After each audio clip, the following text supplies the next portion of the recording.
할렐루야. 네, 지난 주간에는 또 성탄절 때문에 주일서부터 수요일까지 이렇게 매일 이어졌었는데, 이번에는 또 주일서부터 오늘까지 매일매일 이어지고 있는 것 같습니다. 어제는 그저께 밤에서부터 어제 새벽까지 이어졌지요.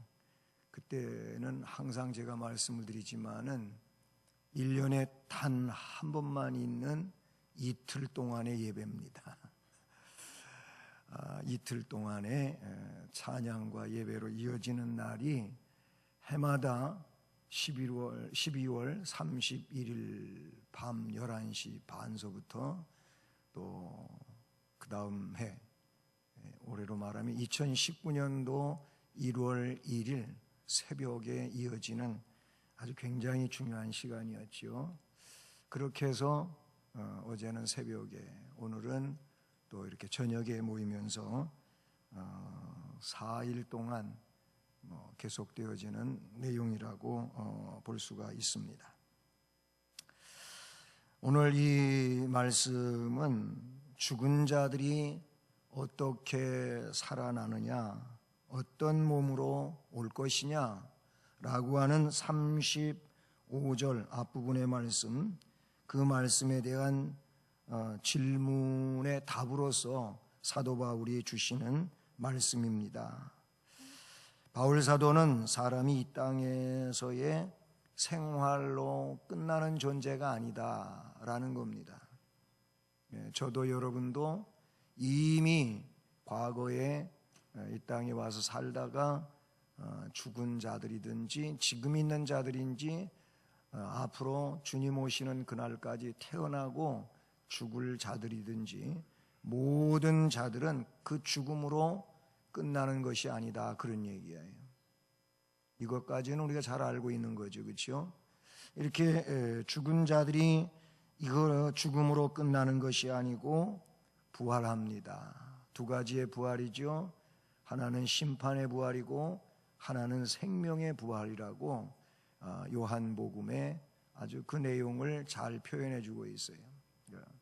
심판의 부활은 영원한 멸망의 장소로 가기 위한 그런 결론이고, 그리고 생명의 부활은 영생으로 나아가는, 즉 하나님 나라 영원한 천국으로 가는 내용이 되는 것이죠. 이렇게 믿는 자든 믿지 않는 자들은 누구든지 하나도 빼놓지 않고 다 부활된다라는 겁니다. 특별히 성도는 이 부활이라고 하는 사건을 통해서 하나님과 영원히 함께하게 되는 줄로 믿습니다. 그거를 이미 앞에서는 땅에 뿌려진 씨가 썩어서 없어지는 것 같지만 없어진 게 아니고 그 씨앗에서 싹이 터가지고 새싹이 나오고, 그리고 거기에서 줄기가 자라오르고, 그리고 잎이 피고 나중엔 꽃이 피고 또 열매를 맺는 이 과정을 이미 앞에 지난 시간에 설명하면서, 그것이 부활을 설명하는데 완전성 있는 얘기는 아니지만 사람들이 이해할 수 있는 그런 수준에서 바울 사도는 씨앗과 그리고 심겨지는 씨앗에서 나오는 싹과 훗날 맺어지는 열매로 이렇게 앞에서 설명을 했지 않습니까? 이 새로운 식물이 자라는 것처럼 성도의 죽음도 그것으로 썩어졌으니, 흙이 됐으니 끝난 거 아니냐라고 하는 내용이 결코 아니며 새로운 몸으로 부활되어진다라는 겁니다.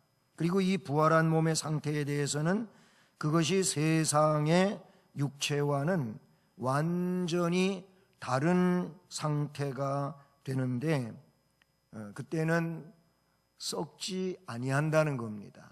썩어질 것이 썩지 아니하는 것으로, 뒤에 나오고 있는 말씀이지만은 바로 그런 상황이 되지요. 그러면서 그 표현을 영광스러운 것이라고 말씀하고 있고, 역시 그것은 신령한 몸이라는 내용으로 간단하게 줄여서 말씀해 주고 있는 겁니다. 오늘 우리가 본문으로 본 이 말씀 안에서는 육체의 다양성을 이야기하면서 그 내용처럼 역시 부활에 관하여 설명해 나가고자 하는 바울 사도의 그 모습을 이 말씀에서 찾아보게 되지요. 다양한 육체, 그래서 말씀에 육체는 다 같은 육체가 아니다. 하나는 사람의 육체, 하나는 짐승의 육체, 하나는 새의 육체, 하나는 물고기의 육체. 그런가 하면 40절에서 하늘에 속한 형체도 있고 땅에 속한 형체도 있으니 하늘에 속한 것의 영광이 따로 있고 땅에 속한 것의 영광도 따로 있다. 해도 달도 별과 별들 모두가 다 서로 각각이다 라는 내용을 쭉 설명하면서 죽은 자의 부활도 그와 같다, 이렇게 42절에는 설명해 내려가고 있습니다. 하나님께서는 모든 생물을 창조하셨습니다. 그렇게 믿으시죠? 예, 하나님께서 창세기에 보면은 그 과정은 우리는 간단하게 이렇게 기술되어 가지고 아주 간단한 것처럼 보여지지만은, 그러나 성경학자들은 이 내용을 창세기 1장에 기록되어지고 있고 2장에 거기에 대한 세부적 설명을 하고 있을 때 그렇게 기록된 것 같이 간단하지는 않다는 거예요. 시간적인 개념도 그렇고 또한 그 내용 자체가 물론 하나님 말씀 한마디로 있으라 하면 있게 되지만은, 그러나 우리가 생각하는 것처럼 그렇게 간단한 것이 아니고 그 시간 개념은 좀 더 길 수도 있다는 사실이죠. 어쨌든 하나님께서 다 창조하셨습니다. 그런데 나중에 말씀해 보면은 아담이 하나님이 창조해 놓은 것들을 아담 앞으로 쓱 지나가게 하면은 코끼리, 사자 또는 하마 이렇게 이름을 지었대요. 이름을 지었는데 그게 얼마나 신비한 건지 몰라요. 여러분, 코끼리 아저씨는 코가 손이래, 그런 거 애들이 부르잖아요. 우리도 옛날에 불렀고요. 그래서 코 흉내를 내면서 과자를 주면은 코로 받지요. 근데 뭐 네 다리가 있지만은 코끼리는 코 가지고 다 해요. 물도 그거도 마시고 음식도 그걸로 다 해다가 입에 넣어가지고 먹고 그러는데, 코끼리에게 있어서는 코가 굉장히 중요해서 코끼리. 저는 왜 이 얘기를 하냐면은 아담에게 하나님께서 하나님의 창조물들을 이름을 지을 수 있는 그런 영역을 주셨고, 즉 지혜를 주셨고 그렇게 했는데, 어쨌든 제가 말씀드리려고 하는 건 이 말씀에 있는 것처럼 다 다양한 거예요. 얼마나 다양한지 몰라요. 이렇게 모든 생물을 창조하실 때 그 생물들이 살아갈 환경에 맞게끔 구조적으로 모양을 각각 다르게 하신 줄로 믿습니다. 진화론자들은요, 길이는 처음부터 목이 긴 게 아니래요. 길이는 처음부터 목이 긴 게 아니고 그냥 목이 자꾸 늘어났대요. 그 왜 그렇게 늘어나냐면은 높은 데 거를 먹으려고 자꾸 목을 빼다가 목이 늘어났대요. 이게 진화론자들이 얘기하는 거예요. 우리는 하나님께서 그냥 기린을 만드셨고 사자를 만드셨고 우리를 만드셨어요. 우리가 무슨 어떤 유인원에서부터 시작해가지고 여기 엉치에 있는 그 뼈가 잘라진 것 같은 거 있었다가 그게 꼬리가 잘라진 거라고 그런 얘기들을 진화론에서는 이야기하는데 아니에요. 하나님은 사람을 그냥 사람으로 만드셨어요. 원숭이가 뭐 사람 된 거 아닙니다. 학교에서는 그거를 자꾸 가르치고 이제 그거 가르치다가 그것도 뭔가 조금 이제 이상해지니까 유신 진화론, 며칠 전에도 얘기했잖아요. 유신 진화론을 얘기하는 거예요. 하나님이 그렇게 만드시긴 만드셨는데 그런데 뭔가 자꾸 변형되고 있다라는 이야기를 해가고 있다는 것이죠. 여러분, 하나님은 창조하실 때 그 생물들이 살아갈 환경 그리고 거기에 맞게끔 구조적으로도 지으셨고 모양을 갖추게 하신 줄로 믿습니다. 사람에게는 사람에게 합당한 육체를 주셨고 짐승에게는 짐승에 합당한 육체를 주셨어요. 새에게는 새에게 합당한 육체를 주셨고 물고기에게는 물고기에게 합당한 육체를 주셨어요. 그거를 지금 39절에서 설명하고 있는 거예요.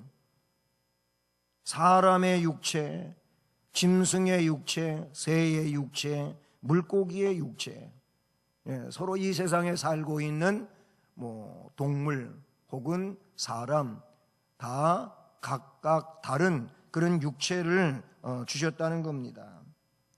이와 마찬가지로 하나님은 새하늘과 새 땅에서 믿는 자들이 거룩하고 영광스러운 하나님께 속한 백성으로 하나님과 함께 살아갈 수 있도록 변화시켜 하나님 나라 백성으로 장차 살아갈 수 있게 해주신다고 하는 것을 우리는 이 말씀 가운데서 기억하게 되는 것입니다.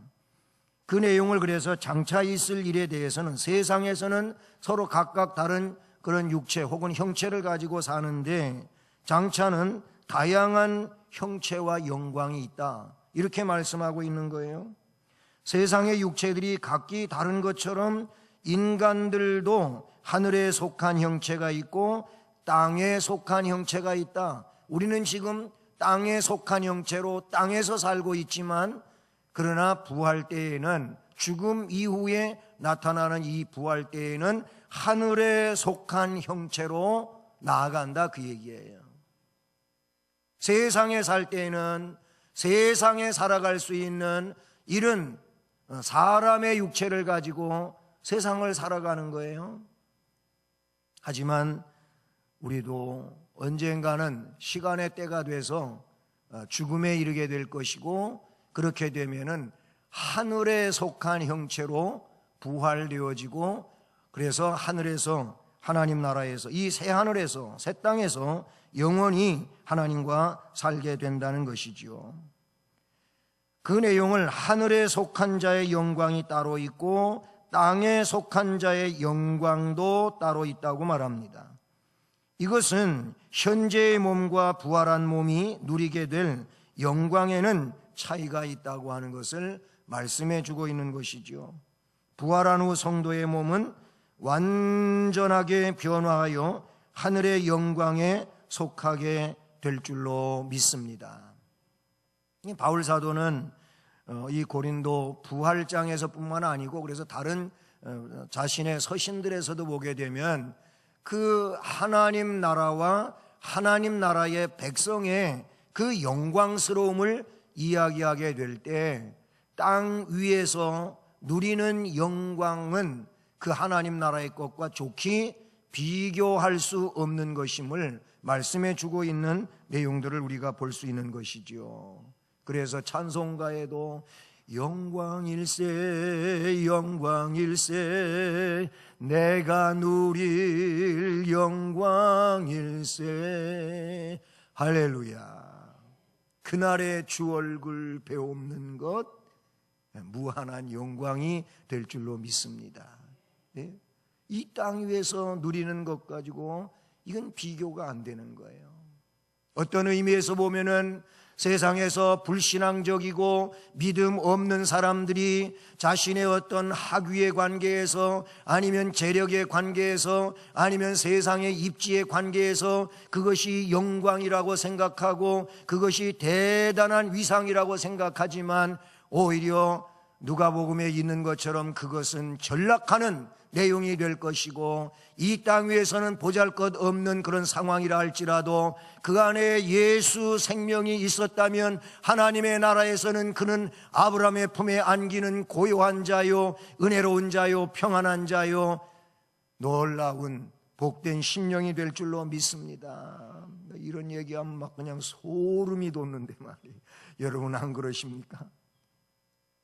얼마나 놀라운 일인지 몰라요. 우리는 이런 것들을 생각하고 묵상하고 또는 이런 얘기를 들을 때, 이런 말씀을 접할 때 정말로 가슴 벅차올라야 되고, 아주 진짜 막 희열이 일어나야 되고, 그런 상황이 돼야 될 줄로 믿습니다.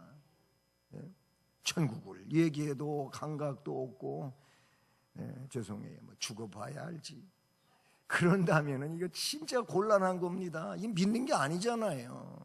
그 믿는 게 아니잖아요. 예수 믿으세요. 예수 믿으세요. 예수 믿으세요. 예수님이 그 나라의 주인이시잖아요. 그곳에 계시잖아요. 우리를 오라고 하시잖아요. 스데반은 그걸 바라봤잖아요. 그러니까 죽는 순간에도 천사 같은 미소를 지니게 되고 자신에게 폭행을 가하는 이들을 용서해 주세요. 저들도 다 천국 가야 되는데 저렇게 알지 못해서 하는 짓이니 용서해 주세요. 그게 천국을 바라본 자의 믿음이란 말이에요.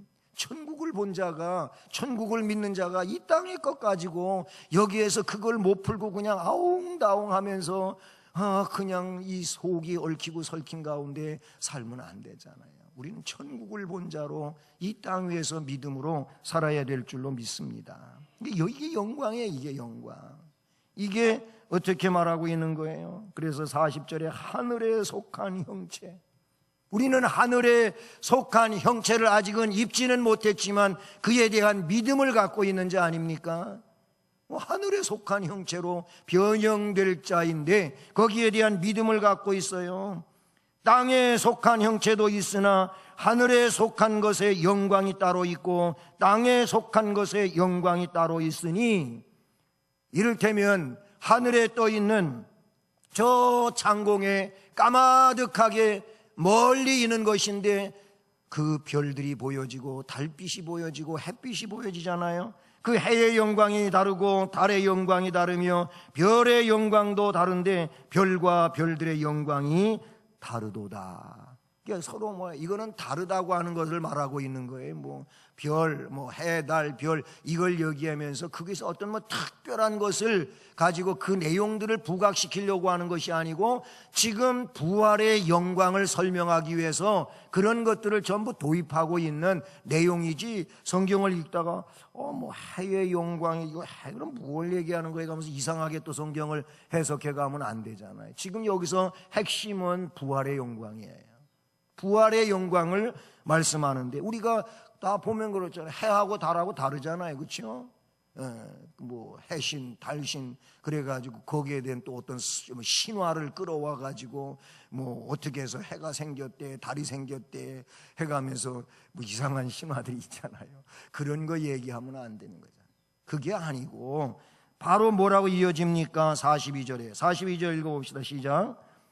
죽은 자의 부활도 그와 같으니 썩을 것으로 심고 썩지 아니할 것으로 다시 살아나며, 계속 욕된 것으로 심고 영광스러운 것으로 다시 살아나며, 약한 것으로 심고 강한 것으로 다시 살아나며, 육의 몸으로 심고 신령한 몸으로 다시 살아나나니 육의 몸이 있은즉 또 영의 몸도 있느니라. 아멘. 지금 결국 요 내용을 말하기 위해서 앞에 39절로 41절까지를 지금 말하고 있는 거예요. 그러니까 이 내용을 드러내기 위하여 앞에 내용을 뭐냐면 예를 들면 이런 내용과도 같다, 이렇게 볼 수가 있는 것이죠. 자, 그래서 42절부터 그 이하에 나오는 말씀을 보면 이 부활한 몸의 상태를 우리에게 말씀해 주고 있어요. 부활한 몸의 상태는 어떤 거냐라고 할 때 우선 썩을 것으로 심지만 썩지 아니할 것으로 다시 살게 된다는 겁니다. 그게 첫 번째 내용. 그러니까 그 내용이 한 4가지가 이렇게 각각 말하고 있는데, 썩을 것으로 심기는 하지만 썩지 아니할 것으로 살아난다. 이건 뭐예요? 우리가 이 땅 위에 이렇게 살다가 사는 동안도 우리는 다 귀중한 존재들 아닙니까? 인간은 모두가 다 귀중한 존재잖아요. 하지만 우리는 썩을 것이에요. 여기에서 썩을 것이라고 하는 것은 우리의 흙으로 지어진 육체를 가리키고 있는 것이죠. 고린도후서 5장에서는 이거를 어떻게 하냐면 땅에 있는 장막집이 무너지면, 무너질 집이야 이 집은. 한때는 굉장히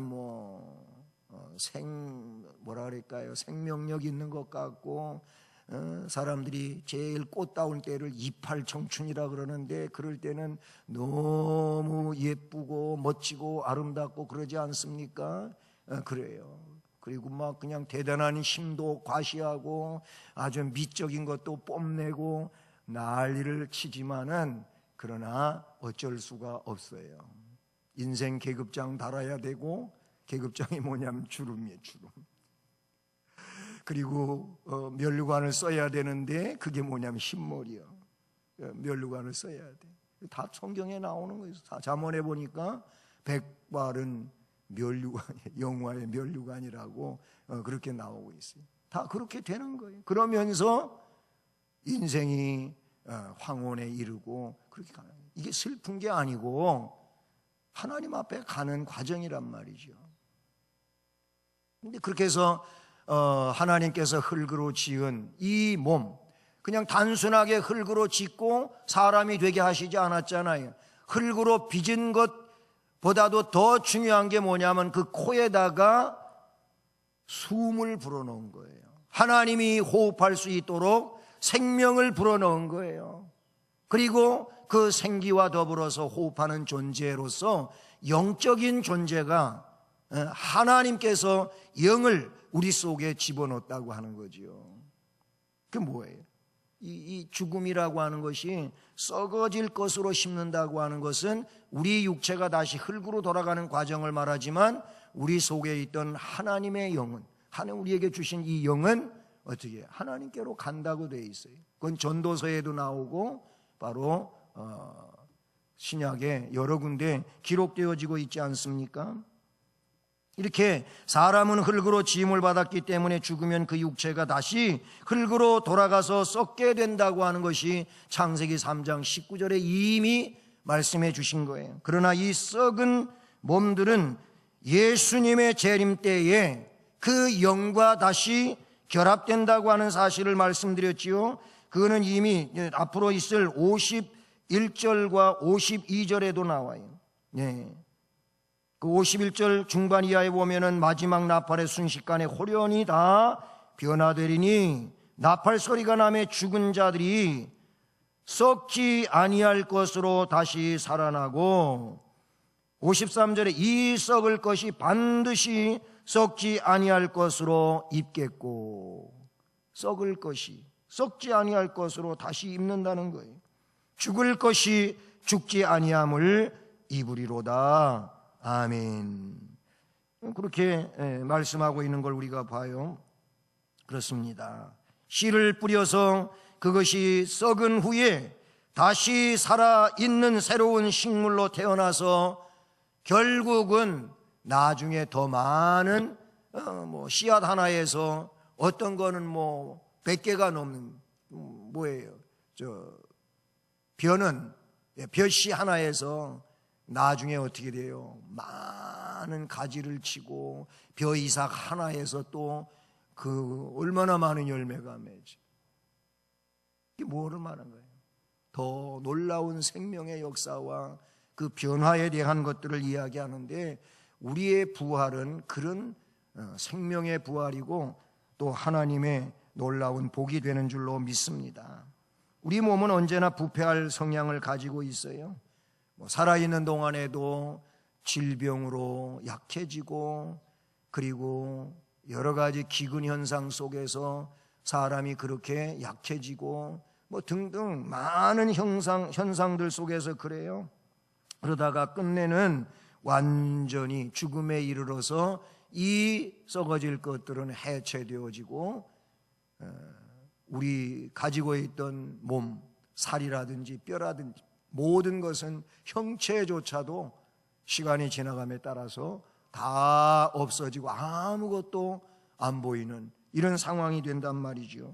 그러나 우리가 다시 살아날 때의 몸은 사망 권세에서 해방된 썩지 아니할 신령한 변형체로서 그렇게 부활될 줄로 믿습니다. 그러니까 부활한 몸의 상태는 썩은 것이 아니라 썩지 아니할 새로운 것으로 다시 살아난다는 거예요. 할렐루야. 두 번째 내용은 뭡니까? 두 번째 내용. 그래서 43절 보면 욕된 것으로 심고 영광스러운 것으로 다시 살아나며, 우리는 이 세상에 살며 수많은 죄들을 범하지요. 그렇죠? 너나 할 것 없이 우리는 성인 군자도 아니고 우리는 정말 신과 같은 존재도 아니고 육에 속한 존재고, 그래서 뭐 다혈질이고 아니면 좀 음흉하기도 하고 뭐 괴팍하기도 하고, 그래서 늘 자신도 자기 자신에게 상처를 주기도 하고 자신을 통하여 남에게 상처를 가하기도 하고, 우리는 그런 존재예요. 이걸 부정할 수는 없는 거예요. 다 그렇게 인정해야 될 수밖에 없는 죄성을 가지고 있어요. 그러면서 주님이 말씀해 주셨던 것처럼 여자를 보고 혹은 남자를 보고 음욕을 품는 자마다 마음에 이미 간음하였다 그랬어요. 바울 사도는 육체의 일은 분명한데 그 곧 음행과 더러운 것과 호색하는 것이라고 말하고 있어요. 이렇듯 인간의 육체는 수많은 정욕 때문에 고민하는 욕된 몸이다, 이렇게 볼 수가 있는 거예요. 그러나 성도가 부활하게 되면 이 욕된 몸은 완전하게 다른 영광스러운 몸으로 변화되는 줄로 믿습니다. 그러니까 이 세상에 묶여있는 그런 생각이라든지 사상을 가지고 부활 이후에 있을 그 신령한 변형체를 설명할 수는, 우리의 수준 가지고 그렇게 이해를 하고 상식을 가지고 내용을 말한다면 그거는 잘못된 거죠. 완전히 다른 천국에 살아갈 모습으로서 바뀌어지는 겁니다. 주께서 그렇게 하실 줄로 믿습니다. 그거를 욕된 것으로 심지만 영광스러운 것으로 다시 산다. 할렐루야. 그래서 영광스러운 존재인 거예요. 세 번째는 약한 것으로 심고 강한 것으로 다시 산다고 말씀하고 있어요. 이미 앞에 내용을 말한 것도 다 약한 모습들이잖아요. 그렇죠? 우리의 약한 모습들이에요. 우리는 사실 세상을 사는 존재들로서 매우 약하지요. 의지도 약해요. 결심도 약해요. 그래서 그냥 사람들이 짧게는 작심삼초라고도 해요. 얼마나 마음이 그냥 죽을 듯 하면은 작심삼초라. 마음 작정했는데 금방 달라지는 거예요. 오늘은 안 그랬는데 내일 또 달라질 수가 있고, 사람들은 너무 변화무쌍해요. 이게 사람 약하기 때문에 그래요. 뭐 조금만 주위 기온이 달라져도 애치 하면서 재채기하고 콧물 나고, 감기가 오는가 봐, 아유 머리 아파, 그래가면서 이렇게 약해요. 온도 차이에 민감하고 한 것은 뭐 조절 기능을 갖고 있기 때문에도 그러다 하지만은 약하다고 하는 것에 대한 반증이라고도 볼 수가 있어요. 그리고 우리 그 안에 심리적 구조를 볼 때에도 얼마나 마음이 약해요. 그래가지고 별일도 아니야. 또 이렇게 하면은 당사자는 노발대발할지 모르겠지만은 별일도 아닌데 시험 들어. 은혜 있을 때 믿음이 좀 강하다고 할 때 보면은 아무것도 아니라고 생각하는 건데, 그런데 다운돼 있을 때에는 그거에 소화가 안 돼. 그 전에 수원서에 있었던 일은 아니고 목회하는데 제가 설교를 좀 강하게 펀치를 날렸던 것 같아요. 설교를 하면서 좀 굉장히 날카롭게 얘기를 했었던 것 같아요. 그랬더니 새벽 기도에 잘 나오시던 분인데 안 나오시는 거예요. 근데 그 집에 아이가 주일학교에 참 잘 나와요. 그때는 수요 예배도 드릴 때거든요. 근데 이 아이가 수요 예배 나온 거예요. 그래서 야, 아빠가 어디 아프시냐? 왜 요즘에 새벽에 안 보이셔? 새벽 기도에 잘 오시는데. 그랬더니 아빠가 걸렸대요. 아빠가 걸렸대요. 그래. 뭔 얘기야? 그랬더니 아빠가 말씀에 걸렸대요. 그래. 말씀을 들었는데 그게 소화가 안 돼가지고 자기 안에서 소화가 안 돼가지고 말 그대로 시험 들었다 그거예요. 애가 그런 얘기를 해. 그러니까 집에서 아이가 함께 있을 때 그런 얘기를 했다는 얘기가 되잖아요. 제가 가만히 주일날 설교한 거를 다시 한번 내가 뒤돌아봤는데 이 내용 때문에 그런 건가 보다. 눈치를 채고 전화를 했어요. 그리고 뭐 그거하고는 다르게 얘기를 했지만은 어쨌든 말씀을 듣다가도 걸려 못 넘겨. 그것 때문에 소화가 안 돼가지고 혼자 씨름을 하고 시험이 돼가지고 그럴 수도. 이게 뭐냐? 약한 존재.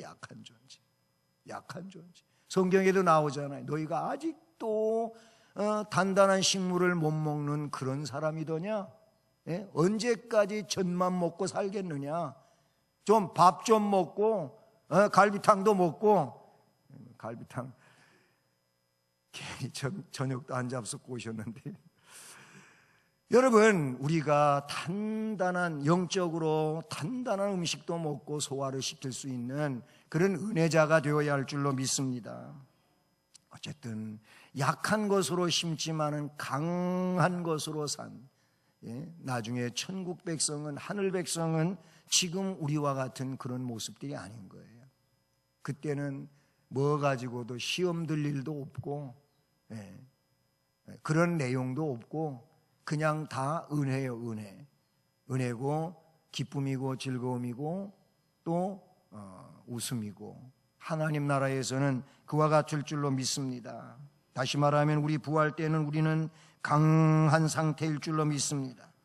더 이상 육체적인 질병, 고통은 없고 시험, 유혹도 당하지 아니하고 오직 영원하신 하나님과 은혜롭고 그리고 그 아름다운 천국에서 복되게 살아가게 될 줄로 믿습니다. 마지막 한 가지는 뭐냐면 마지막 44절 읽어봅니다. 육의 몸으로 심고 신령한 몸으로 다시 살아나나니 육의 몸이 있은즉 또 영의 몸도 있느니라. 아멘. 그러니까 우리가 육의 몸만 가지고 자꾸 천국을 생각하면 안 되는 거예요. 그때는 이 말씀에 있는 것처럼 영의 몸, 신령한 몸, 변화된 몸, 신령하게 변화된 몸으로 그곳에서의 영생의 생활을 살게 될 줄로 믿습니다. 신령한 몸은 이처럼 영의 몸이며 육의 몸과는 달리 썩지 아니하는 몸이고 영광스러운 몸이고 강한 몸이 되는 줄로 믿습니다. 지금 우리가 가지고 있는 이 육의 몸은 무덤에 심겨지지만 부활 때에는 옛 몸의 실체는 완전하게 변형돼서 새로운 영광을 입는 신령한 몸으로 다시 살게 될 줄로 믿습니다. 그렇게 해서 하늘에 속한 형체로 나아간단 말이에요. 그 영광에 알맞는 모습으로 나아가게 되는 줄로 믿습니다. 사랑하는 여러분, 성도는 이렇게 부활의 생명을 가지고 있는 영광스러운 생명의 존재들인 줄로 믿습니다. 저도 여러분도 다 그런 생명의 영광을 소유하고 있는 존재들인 줄로 믿습니다. 비록 썩을 것으로 심지만 썩지 아니할 것으로 다시 살게 되는 존재, 욕된 것으로 심지만 영광스러운 것으로 다시 살게 되는 존재, 약한 것으로 심지만 강한 것으로 다시 사는 존재, 육의 몸으로 심지만 신령한 몸으로 다시 사는 존재. 아멘, 아멘, 아멘, 아멘, 아멘. 4번 다 하셨나 모르겠어요. 얼마나 놀라운 존재인지 몰라요. 그러니 옆에 있는 분이, 앞뒤에 있는 분이 얼마나 귀한 분인지 아세요? 너무너무 존귀하신 분들이에요. 그러므로 옆에 앞뒤에 계신 분한테 정말 존귀하신 분입니다 해보세요.